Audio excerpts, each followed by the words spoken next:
नमस्कार साथियों, मैं अभिनंदन स्वागत करता हूं आप सभी का श्री संगम की यूट्यूब प्लेटफॉर्म पे। तो दोस्तों, हम एक इनिशिएटिव शुरू किए हैं जिसमें हम सारी इंपॉर्टेंट बुक्स कवर करने वाले हैं, जो कि आपको हेल्प करेंगी आपकी यूपीएससी, सीएससी, सीपीएफ और सीडीएस जैसे एग्जामिनेशन के लिए। तो दोस्तों, हमने सबसे पहले ज्योग्राफी एनसीईआरटी से शुरुआत की थी और ज्योग्राफी एनसीईआरटी की क्लास में इसके पहले हम लोग 5 लेक्चर कंप्लीट कर चुके हैं। फिफ्थ लेक्चर में हमने फिफ्थ चैप्टर को आधा पढ़ा था और अभी जो उसमें रिमेनिंग पार्ट है उसको आज अभी हम लोग चल रहे हैं, कवर करते हैं। तो दोस्तों, इसके पहले हमने लिथोस्फीयर के बारे में जानकारी ले ली थी। अब हम लोग चल रहे हैं फिफ्थ चैप्टर में हाइड्रोस्फीयर के बारे में पढ़ाई करने। ठीक है, तो चलिए शुरू करते हैं। तो the earth is the blue planet. तो अर्थ क्या है? एक ब्लू प्लेनेट है। हम लोग अर्थ को ब्लू प्लेनेट बोलते हैं। क्यों बोलते हैं इसके पहले हम लोग जान चुके हैं, क्योंकि अर्थ में 71% मैक्सिमम पार्ट जो है वो वाटर है और वाटर ऊपर से देखने पे ब्लू कलर का दिखता है। ठीक है, तो मोर देन, अब देखिए यहाँ पे थोड़ा सा कुछ डाटा दिया गया है। More then 71% of the earth is covered with water. तो अर्थ का 71% क्या है? मोर देन 71% किससे कवर है? वाटर से कवर है। और एंड 29% इज विथ लैंड। और 29% किससे कवर है? लैंड सरफेस से कवर है। अब देखिए यहाँ पे थोड़ा सा बहुत इंटरेस्टिंग पॉइंट एक चीज़ लिखी गई है। देखिए क्या लिखा गया है। Hydrosphere consist of water all it's form. तो हाइड्रोस्फेयर जो भी वाटर, जितने भी वाटर बॉडीज हैं, उन सबको हम लोग जोड़ करके एक साथ क्या बोलते हैं? उनको हम बोलते हैं हाइड्रोस्फेयर। जैसे क्या होता है? As running water in oceans and rivers. तो रनिंग वाटर, वाटर जो ओशंस में है और रिवर्स में है। यहाँ पे लिखा गया रनिंग वाटर इन ओशंस। तो ओशंस में तो रनिंग वाटर नहीं होता है? होता है। ओशंस का पानी भी तो रनिंग करता रहता है ना, इधर उधर आता जाता रहता है, वेव्स आती हैं उसमें। तो वही सारी चीज़ें। तो ओशंस के बारे में लिखा गया, running water of oceans and reverse के बारे में लिखा गया, एंड लेक्स, लेक के बारे में लिखा गया है। आइस एंड ग्लेशियर्स, तो जहाँ जहाँ भी पानी है उन सभी को एक साथ हम एज अ होल क्या पढ़ते हैं? हाइड्रोस्फीयर बोलते हैं। एंड अंडरग्राउंड वाटर, देखो यहाँ पे अंडरग्राउंड वाटर भी लिखा गया है, तो अंडरग्राउंड वाटर भी लिखा गया है। ठीक है, और भी एक चीज, एंड क्या लिखा गया है? And vapour in atmosphere. तो वेपर इन एटमॉस्फियर, एटमॉस्फियर में जो वेपर के रूप में जो पानी है, जो वाटर है, उसको भी हम लोग किसके अंतर्गत पढ़ते हैं? हाइड्रोस्फीयर के अंदर पढ़ते हैं। ठीक है, ऑल कंप्राइजेस द हाइड्रोस्फीयर। देखिए क्या लिखा है? ऑल कंप्राइजेस द हाइड्रोस्फीयर लिखा है। ठीक है, अब चलिए देखते हैं। मोर देन, ये वाला पॉइंट जो यहाँ से यहाँ तक का पॉइंट और भी नीचे आगे नेक्स्ट पेज में है, वो बहुत इंपॉर्टेंट है और आपको समझ में आ जाएगा कि क्यों हम लोग को पानी सेव करना चाहिए। इस वाले पॉइंट को हम लोग को ध्यान से पढ़ना है। ठीक है, क्या लिखा गया है? More than 97% of earth water is found in the oceans and is too salty for human use. तो जो 71% वाटर हमारे अर्थ सरफेस पे है, इस 71% को अगर हम लोग 100% बोल दिया जाए, इस 71% का जो 97% है, वो कहाँ पे हम लोग को मिल रहा है? वो हमको मिल रहा है सेलाइन वाटर के रूप में। सेलाइन वाटर मतलब कि समुंदर का पानी, जिसको हम लोग एज अ तुरंत यूज़ नहीं कर सकते, ह्यूमन यूज़ के लिए नहीं यूज़ कर सकते, क्योंकि क्या है उसमें? नमकीन पानी है, एकदम शिकंजी बनाने लायक है, शिकंजी बन जाएगी उसकी। ठीक है, नहीं बनती है शिकंजी वैसे। तो a large portion of the rest water is in the form of ice sheets. तो और बाकी जो रिमेनिंग पार्ट, देखिए यहाँ पे इमेज, यहाँ पे लिखा गया है 97%, और यहाँ इमेज में जो दिखाया गया ये बगल में, यहाँ पे देखो 97.5% ओशंस का वाटर है। जो 97.5% ओशंस का वाटर है, उसके बाद रिमेनिंग पार्ट, ये जो रेड वाला पार्ट है, ये फ्रेश वाटर है। ये फ्रेश वाटर कितना है? 2.5% दिया गया है, जबकि यहाँ पे बुक में लिखा गया है 3%। ठीक है, तो हम लोग देख लेते हैं, कोई सा भी थोड़ा सा ही अंतर है। Water in the form of, a large portion of rest of water is in the form of ice sheets. तो आइस शीट के फॉर्म में है, ग्लेशियर्स के फॉर्म में है, और अंडर ग्राउंड, और जो अंडरग्राउंड के फॉर्म में है, और क्या है? And very small percentage available for fresh water for human use. और इस, देखो फिर से मैं समझाता हूँ। ये 97.5% ओशन जो कंप्लीट वाटर है अपने अर्थ सरफेस पे, उसका 97.5% ओशंस के फॉर्म में है, जो कि सेलाइन वाटर है, जिसको हम लोग यूज़ नहीं कर सकते हैं। और जो फ्रेश फ्रेश कितना है? 2.5% जो फ्रेश वाटर है, उस फ्रेश वाटर का मैक्सिमम पार्ट आइस शीट के रूप में है, जो ग्लेशियर्स हैं, एंड ग्लेशियर्स के फॉर्म में है। आइस शीट बोले तो जो नदन पोल, साउदर्न पोल में आइस शीट देखे थे हम लोग, अंटार्कटिका वाला, है ना? तो वहाँ पे जितना, वहाँ पे जो आइस शीट के रूप में है, ग्लेशियर्स हैं, ग्लेशियर के फॉर्म में है जितना, और अंडरग्राउंड वाटर है, अंडरग्राउंड वाटर है। उसके बाद जो थोड़ा सा, इसी 2.5% के बाद जो रिमेनिंग पार्ट है, वो हमारे लिए अवेलेबल फॉर ह्यूमन बींग्स, वो हमारे लिए फ्रेश वाटर के रूप में अवेलेबल है। फ्रेश वाटर मतलब वैसा पानी जिसको हम लोग पी सकते हैं। ठीक है, उस फॉर्म में हमारे लिए अवेलेबल है। तो कितना कम पानी है हमारे पास अवेलेबल, तो हम लोग को क्या करना चाहिए, पानी सेव करना चाहिए, ठीक है। इसलिए इतनी सारी स्कीम्स चलती रहती हैं। अब मैं पेज चेंज करता हूँ, एक बार फिर देखते हैं।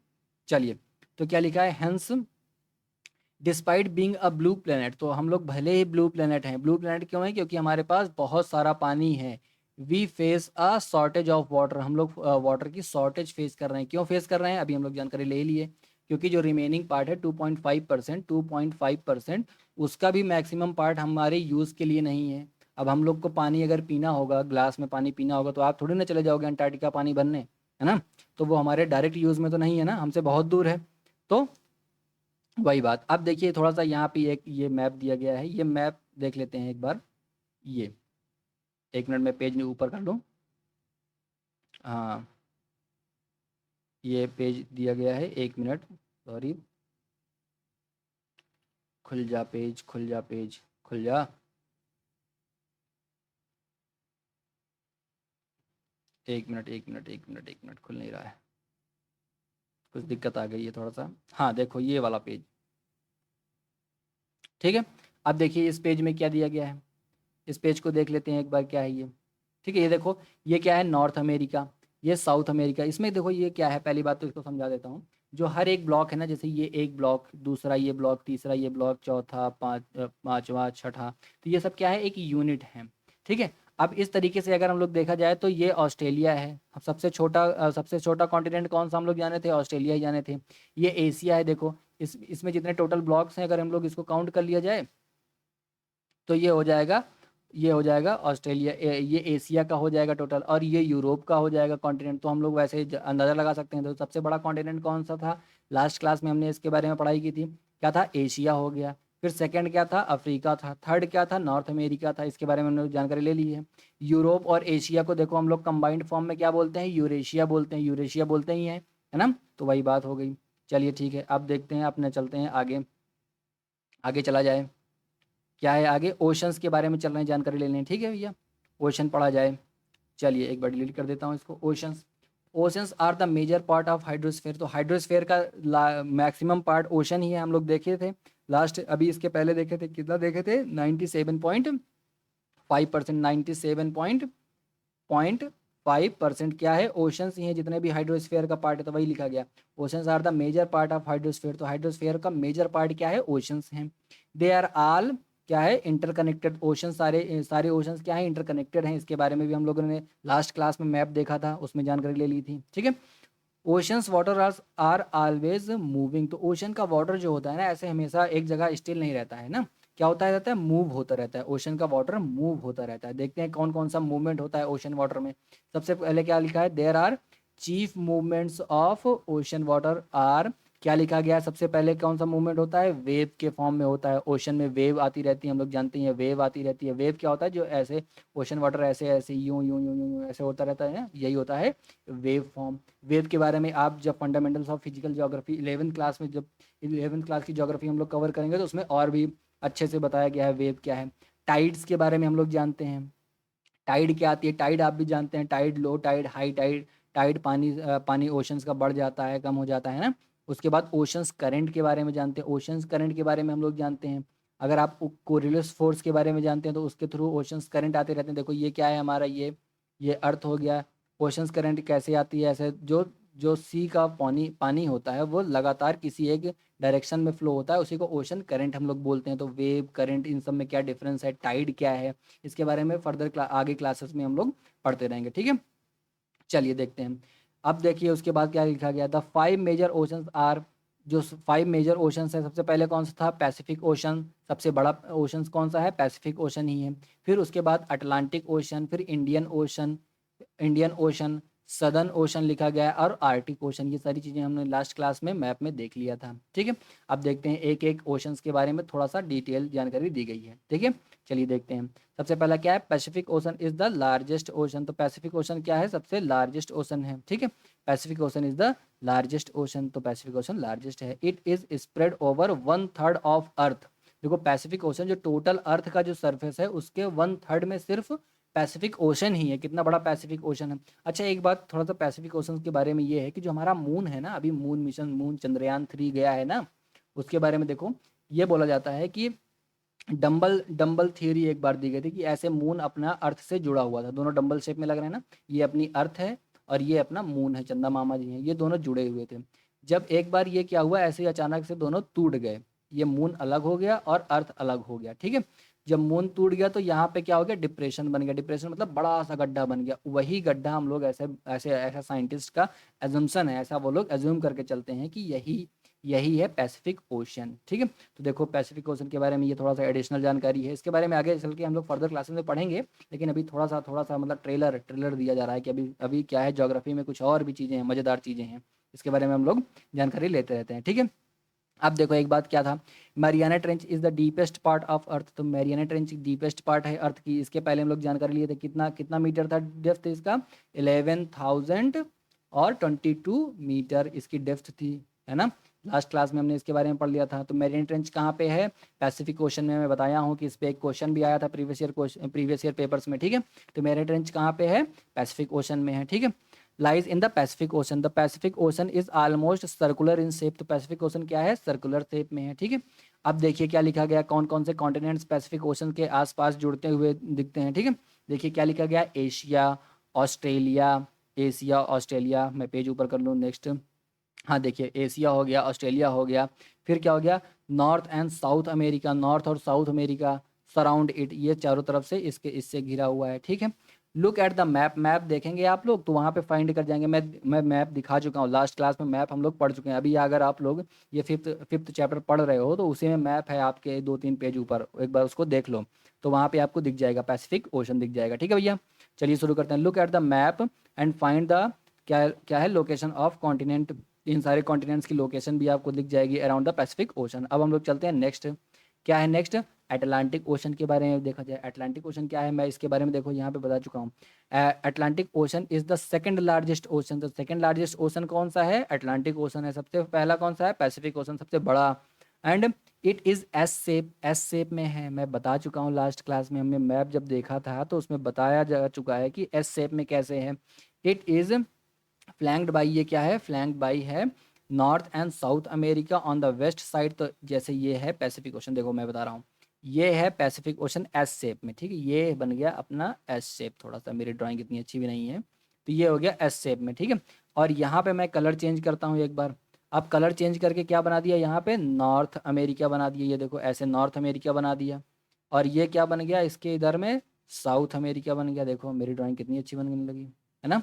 साउथ अमेरिका हो गया। इसके वेस्ट साइड में देखो, वेस्ट साइड इस, ये अगर सी है, ये जो येलो वाला सर्कल बनाई, ये अगर सी है तो इसके वेस्ट साइड में क्या है, नॉर्थ अमेरिका है।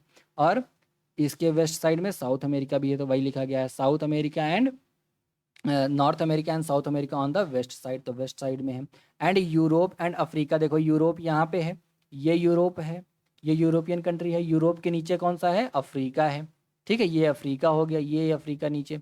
तो यूरोप और अफ्रीका इसके किस साइड में है, Africa and Europe on the eastern side में है, ठीक है। The coast line of Atlantic ocean is highly, क्या है, इंटेंडेड है। क्या लिखा गया है देखिए, एक मिनट आगे बढ़ता हूँ, ठीक है। दिस रेगुलर, क्या है, दिस इरेगुलर एंड इन, क्या लिखा गया है, intended, indented indented coast line provides ideal location for natural harbours. तो नेचुरल हार्बर्स के लिए बहुत, नेचुरल हार्बर्स क्या होता है, देखो क्या होता है, कोस्ट लाइन बहुत सारी इंडेंटेड कोस्ट लाइन ऐसे होती हैं, जैसे आप सबमर्ज कोस्ट लाइन पढ़ोगे आगे चल करके, सबमर्ज और इमर्जिंग कोस्ट लाइन पढ़ोगे। सबमर्जिंग कोस्ट लाइन क्या होती है, जैसे क्या होता है, जैसे आप देखो ये है माउंटेन, ये माउंटेन है, मैं अभी ड्रॉ कर रहा हूँ, ठीक है। ये माउंटेन है जो रेड कलर से बना है, ये माउंटेन है, मैं इसको थोड़ा सा फिल कर देता हूँ, ये माउंटेन हो गया अपना, ठीक है। ये माउंटेन पार्ट हो गया। अब मैं कलर चेंज करता हूँ, ये देखो कलर चेंज किया, ये देखो ग्रीन कलर का, ये क्या है, ओशन, ओशन बॉडी है, ठीक है। अब ओशन बॉडी है। अब देखो ये क्या है, सबमर्ज कोस्ट लाइन इसको बोलते हैं, सबमर्ज कोस्ट लाइन। ये यहाँ पे जो लिखा गया है ना, ये वाली चीज़ें, ये मैं समझा देता हूँ। ये क्या है, सबमर्ज कोस्ट लाइन। अगर यहाँ पे कोई शिप आएगा, देखो यहाँ पे कोई शिप, फिर से कलर चेंज करता हूँ एक बार। अब देखो यहाँ पे कोई शिप आया और यहाँ पे लैंड है, तो उसको लैंड के एकदम पास तक यहाँ पे आकर के शिप पार्क हो सकता है। देखो जैक स्पैरो का ये शिप है, ये देखो इसमें फ्लैग में मैं लगा दिया, ठीक है। अब ये क्या हुआ, ये शिप एकदम, ये लैंड पार्ट था, ये अपना ओशन था, और यहाँ पे आकर के पार्क हो गया, ठीक है। ये क्या हो गया, सबमर्ज, यहाँ पे ये क्या है, जो ये वाला जहाँ पे अभी ब्लू कलर की लाइन में ड्रॉ कर रहा हूँ, ये क्या है, सबमर्ज्ड है, सी में क्या हुआ है, डूबा हुआ है, सी में डूबा हुआ है, ठीक है। और इमर्जिंग कोस्ट लाइन कैसे होते हैं, कोस्ट लाइन जो होता है, कई सारे कोस्ट लाइन आप देखोगे, देखो मैं फिर से कलर चेंज करता हूँ, कोस्ट लाइन नया लैंड बनाता हूँ, कई जगह पे लैंड ऐसे बनते हैं, देखो ऐसे बनते हैं ना, ये हो गया लैंड, ऐसे एकदम फ्लैट लैंड होता है, ठीक है। और वहाँ पे सी कैसे होता है, सी के लिए कलर चेंज करता हूँ, देखो यहाँ पे ये देखो ये क्या है, सी। अब यहाँ पे अगर कोई शिप को आना हुआ तो यहाँ तक नहीं आ पाएगा ना, क्योंकि शिप भी तो कुछ, जब शिप पानी में चलता है तो कुछ डेप्थ कुछ गहराई में तो चलता है ना, कलर चेंज करके शिप बनाया जाए। तो कलर चेंज कर लिया, ये देखो ये शिप हो गया, ये रेड वाला।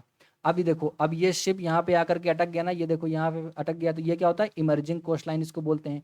ये सबमर्जिंग कोस्ट लाइन है। तो सबमर्जिंग कोस्ट लाइन अच्छा होता है हार्बर के लिए।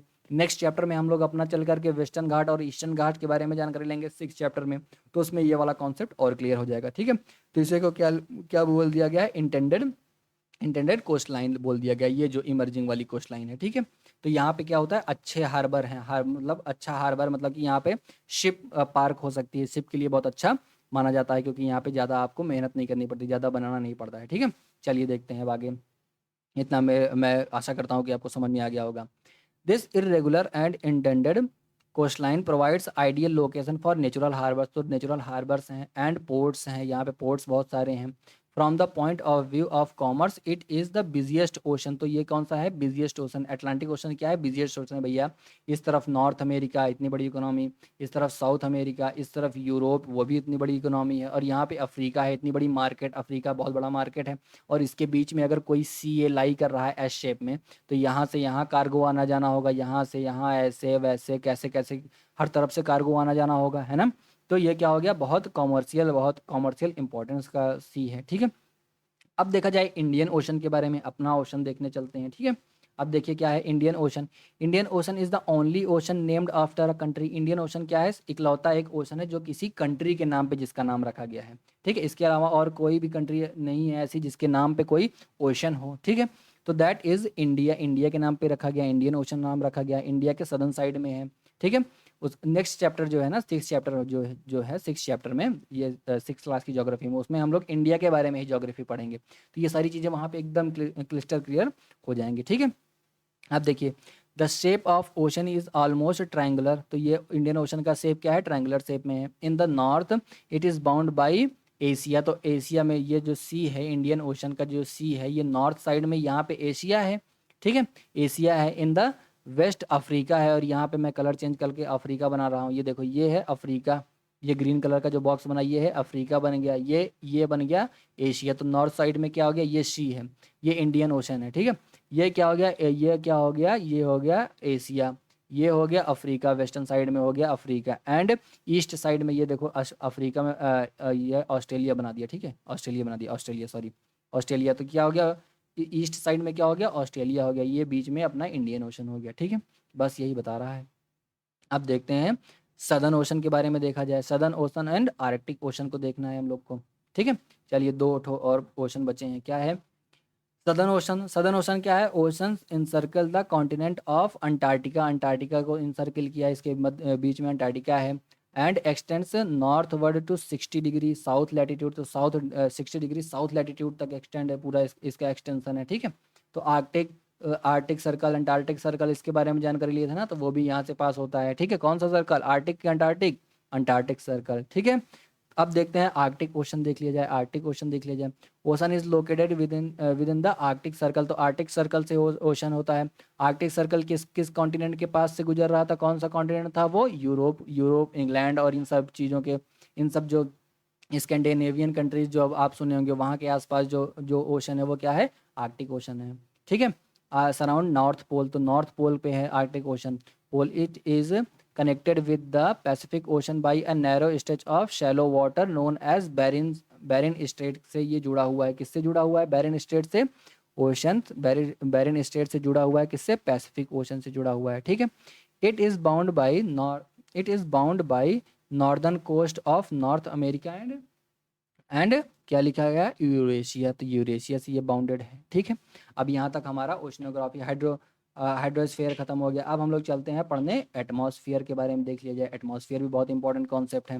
एटमॉस्फेयर के भी डिफरेंट डिफरेंट लेयर्स हैं, उसके बारे में देखते हैं। ठीक है, चलिए एटमॉस्फेयर देखा जाए। सबसे पहला क्या है, एटमॉस्फेयर देखा जाए। The earth is surrounded by a layer of gas called the atmosphere. The earth is surrounded by a layer of gas. देखो ये क्या है, ये अपनी अर्थ है। अब इसमें मैं कलर चेंज करके बताता हूँ। एटमॉस्फेयर क्या हो गया, अर्थ के चारों तरफ ये जो ब्लू कलर वाला जो सर्कल बन रहा है, ये ग्रीन कलर वाली अपनी अर्थ है। मैं यहाँ पे ई लिख दिया। उसके ऊपर ये जो ब्लू कलर का ये जो प्लेनेट, ये जो इसके चारों तरफ इंसर्कल किया, इसको कवर किया, वो क्या है, अपना एटमॉस्फेयर है। ठीक है, एटमॉस्फेयर हो गया। This thin blanket of air is an integral and important aspect of planet. अपने प्लेनेट का या किसी भी प्लेनेट का बहुत इंटीग्रल पार्ट होता है और बहुत इंपॉर्टेंट एस्पेक्ट होता है। ठीक है, अगर यही एटमॉस्फेयर मार्स पे होता या चांद पे होता तो हम लोग वहाँ भी लाइफ एग्जिस्ट करती, लेकिन वो नहीं है, तो हम वहाँ पे लाइफ एग्जिस्ट नहीं कर रही है। ठीक है, तो it provide us with the air we breathe. ये हमको क्या प्रोवाइड करता है, एयर। एयर प्रोवाइड करता है जो हम लोग ब्रीथ करते हैं। And protect us from harmful effect of sun's rays. तो ये शायद आप जानते हैं, जो सन की हार्मफुल रेज आती हैं ऐसे ऐसे, यहाँ पे सन है, सन की जो हार्मफुल रेज हमारे पास तक आती हैं, उससे हमको क्या करता है, प्रोटेक्ट भी करता है एटमॉस्फेयर। ठीक है, तो वो हो गया। अब देखिए एटमॉस्फेयर को, यहाँ पे ये इमेज दिखाया गया है 5.4 के, देख लीजिए अलग अलग क्या है। ट्रोपोस्फेयर सबसे पहला, अर्थ ये है, अर्थ सरफेस, ये देखो ये है अर्थ सरफेस। अर्थ के सबसे पास में कौन सा है, ट्रोपोस्फेयर। फिर स्ट्रेटोस्फेयर, फिर उसके बाद क्या है, मीजोस्फेयर है, फिर थर्मोस्फेयर, और थर्मोस्फेयर के बाद एक्सोस्फेयर। तो कौन कौन सा, ट्रोपोस्फेयर, स्ट्रेटोस्फेयर, मीजोस्फेयर, थर्मोस्फेयर और एक्सोस्फेयर। ठीक है, इतने सारे लेयर्स हैं। अब देखते हैं एक एक लेयर के बारे में देखा जाए।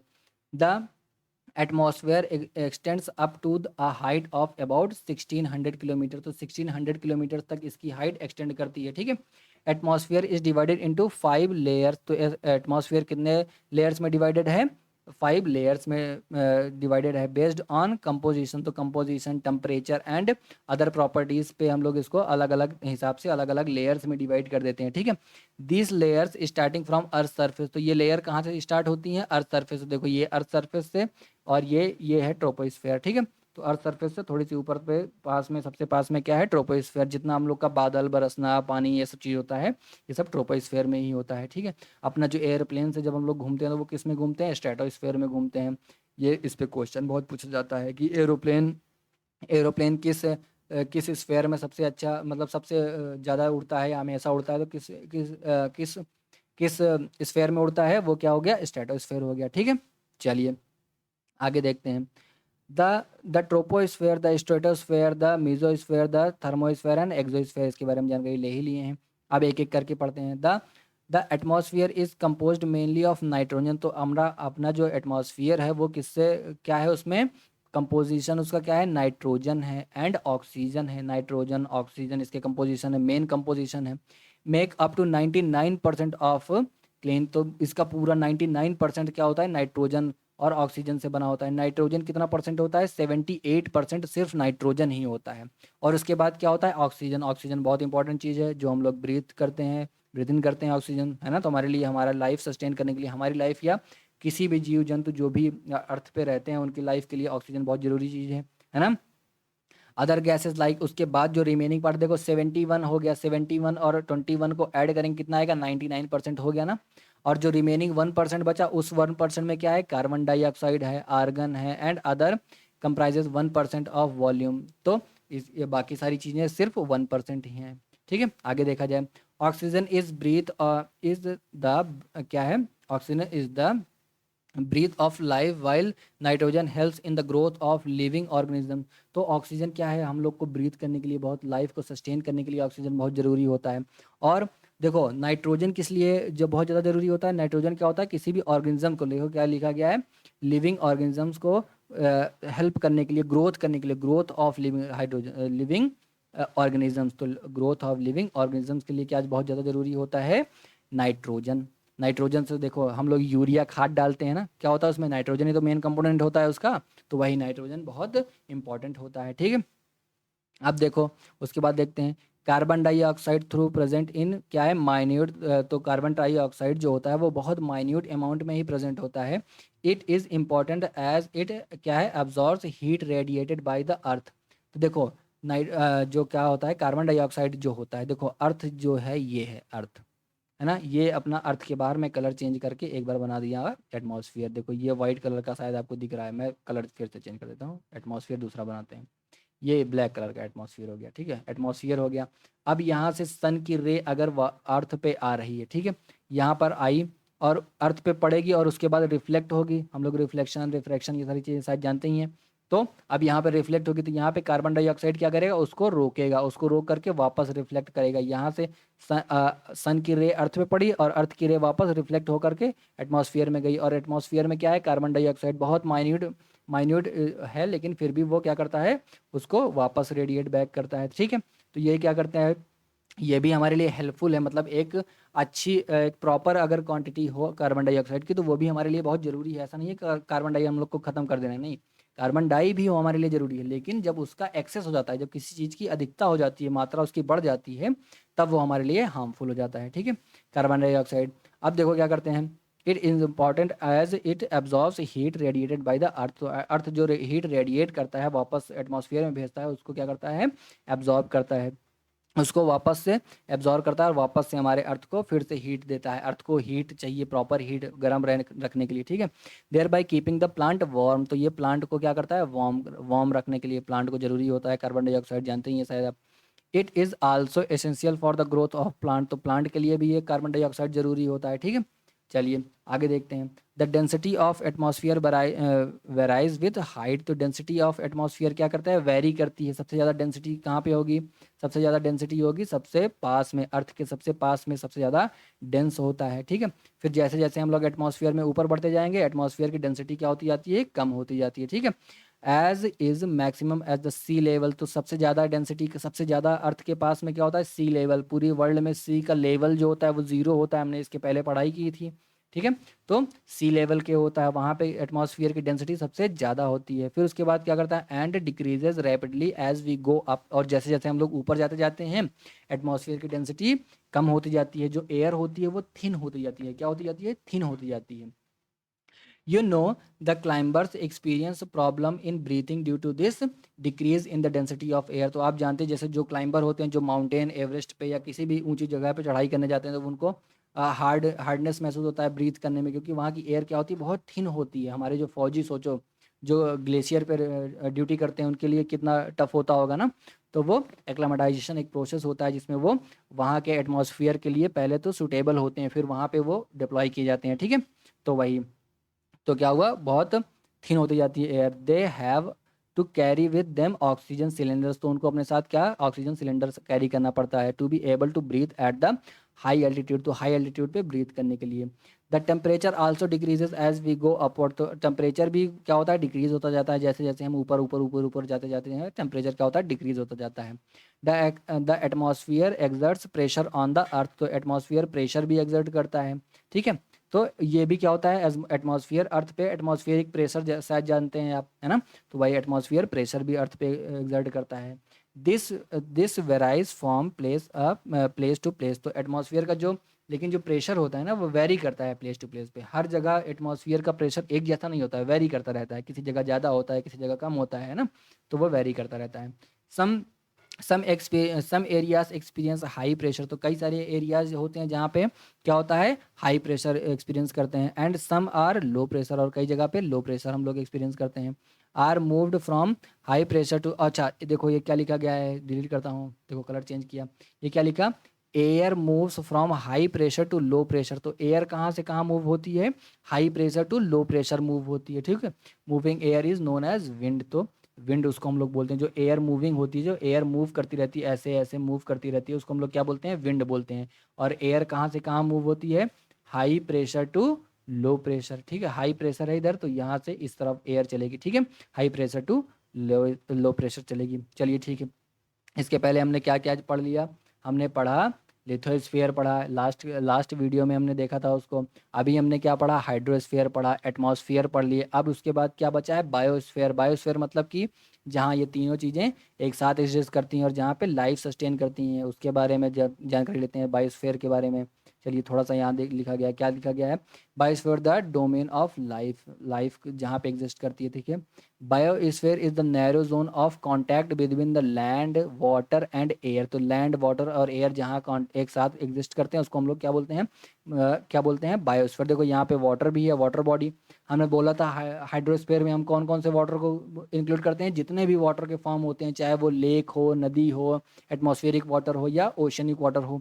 तो ये देखो वाटर है, यहाँ पे लैंड है, लैंड पे जहाँ पे हम लोग रहते हैं, और जहाँ हम लोग रहते हैं वहाँ पे ऊपर हवा भी होगी। तो तीनों एक साथ देखो एग्जिस्ट कर रहे हैं। और गांव यहीं पे बसा है, गांव यहीं बसा है, मतलब कि लाइफ यहीं सस्टेन कर रही है, ठीक है।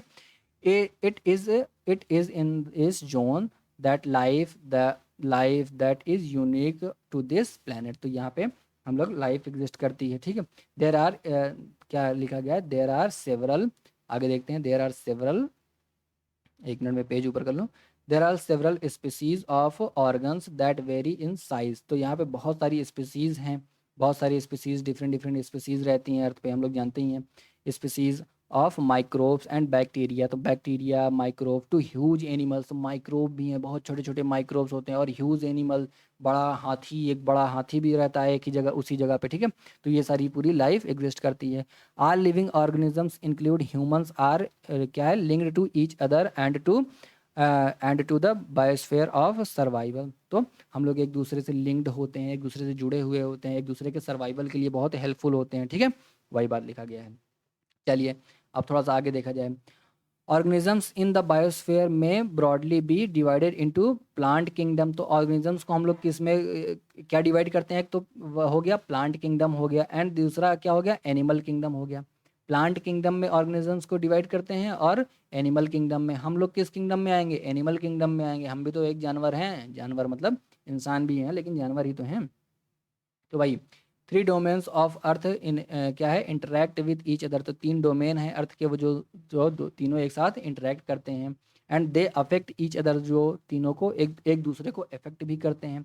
अगर कि देखो तीन डोमेन कौन कौन से हैं, एक तो हो गया अपना लिथोस्फेयर, दूसरा हो गया हाइड्रोस्फेयर, और तीसरा हो गया एटमॉस्फेयर। अगर ये तीनों एक साथ एग्जिस्ट करेंगे, ये तीनों एक साथ एग्जिस्ट करते हैं, लेकिन अगर किसी भी एक कंपोनेंट में कुछ गड़बड़ी हुई तो वो बाकी दोनों में क्या होगा, असर डालेगा। कोई सा भी एक कंपोनेंट अगर गड़बड़ाया तो बाकी दोनों में वो असर डालता है, ठीक है। फॉर एग्जांपल देखो क्या लिखा गया है, कटिंग ऑफ फॉरेस्ट फॉर क्या है, fulfilling our need of food and cleaning और क्लीनिंग लैंड फॉर एग्रीकल्चर में lead to fast removal of soil from slopes. तो देखो हम लोग अगर जंगलों की कटाई कर देते हैं या लैंड को क्लीन कर देते हैं, तो वो क्या करता है, लाइफ को वो क्या कर देता है, लैंड फॉर, ये क्या कर देता है, एग्रीकल्चर। एग्रीकल्चर के लिए अगर हम लोग लैंड को साफ करते हैं, lead to fast removal of soil from slope. तो स्लोप पे देखो, स्लोप मैं बता रहा हूँ, जो जड़ें होती है, जैसे ये स्लोप है, ये है स्लोप, ठीक है, ये पहाड़ी है। अब यहाँ पे निकला हुआ है पेड़, मैं कलर चेंज करके पेड़ बनाता हूँ। ये क्या हो गया, ये पेड़, रेड कलर का पेड़, पेड़ ये सब हैं पेड़। अब मैं क्या किया, इन सारे पेड़ों को मैंने काट दिया, कटाई करने के लिए मैं कलर चेंज करके ये क्या कर दिया, ये काट दिया, ये ग्रीन कलर से काट दिया इन सभी पेड़ों को, ठीक है। अब इन सारे पेड़ों को काट दिया। अब ये जो पेड़ की जड़ें थी जो इस मिट्टी को बांध करके रखी थी, वो तो कट गई, वो तो सूख गई। अब ये मिट्टी क्या हो गई, बहुत ज़्यादा फिसलने, मतलब ये मिट्टी जो होगी वो पूरी फिसल जाएगी। देखो अभी हिमाचल में बारिश बारिश हुई थी, बहुत सारा लैंडस्लाइड हुआ था, वही सारी चीज़ों के बारे में बता रहा है। तो हम लोग को पेड़ वेड़ों की कटाई नहीं करनी है ना। देखो सड़कें बनती हैं तो हम लोग भी पेड़ को कटाई कर देते हैं, है ना। तो वो क्या करता है, फिर वो other other life exist, other form को डिस्टर्ब करता है, ठीक है। वही चीज़ें यहाँ पे बताई गई हैं। आगे चलिए देखते हैं, कहाँ पढ़ रहे थे। तो सरफेस में चेंज द नेचुरल क्लाइमेट, और ये फिर क्या होता है, रिमूवल।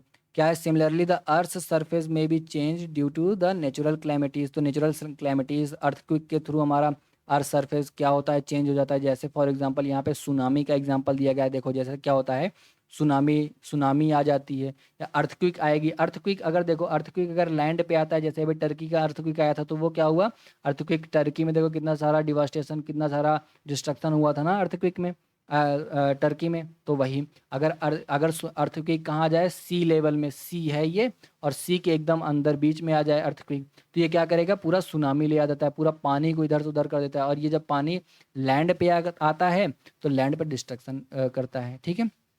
तो हमको तीनों फॉर्म, जो हमारा लिथोस्फेयर, हाइड्रोस्फेयर और क्या है, एटमॉस्फेयर, इन सभी चीज़ों को बैलेंस बना करके चलना पड़ता है। ठीक है, तो भाई यहाँ पे लिखा गया है, अंडमान निकोबार की कहानी बताई गई कि वहाँ पे कैसे आ गया था। ठीक है, चलिए अब थोड़ा सा आगे देखा जाए क्या लिखा गया है।